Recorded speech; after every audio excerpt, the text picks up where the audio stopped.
বাংলাদেশের জন্য right now সবচেয়ে সুখের এবং সবচেয়ে মনে হয় যে আনন্দের একটা নিউজ হচ্ছে যে হাবড়ে কাবরের যে বিষয়টা ওটার এক্সটেন্ড করা হচ্ছে না, হাবড়ে কাবরাকে এই বছরই চলে যেতে হবে। এবং মানে এটা নিয়ে শঙ্কায় ছিল অনেকে যে ইন্ডিয়ার ম্যাচের পরে হাবড়ে কাবরাকে নিয়ে আবার অনেকে আবার নতুন করে ভাববে কিনা।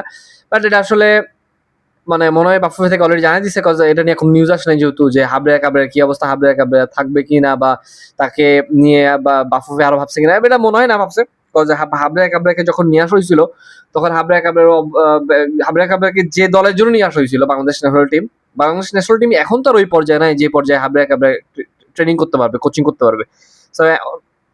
সো এখন যে সিচুয়েশনের মধ্যে যাইতেছে, সো হাবড়ে কাবরার মনে হয় যে হাবড়ে কাবরাকে এক্সটেন্ড করাবেন, হাবড়ে কাবরাকে আসলে লিভে নিতে হবে বাংলাদেশ থেকে। এটা আসলে জন্য সবচেয়ে আমার কাছে সবচেয়ে খুশির খবর, কজ এত সিন্ডিকেটের ঘটনা শুনতে মন চায় না। আর সিন্ডিকেট হোক আর না হোক, সিন্ডিকেটের কথা উঠবেই কেন?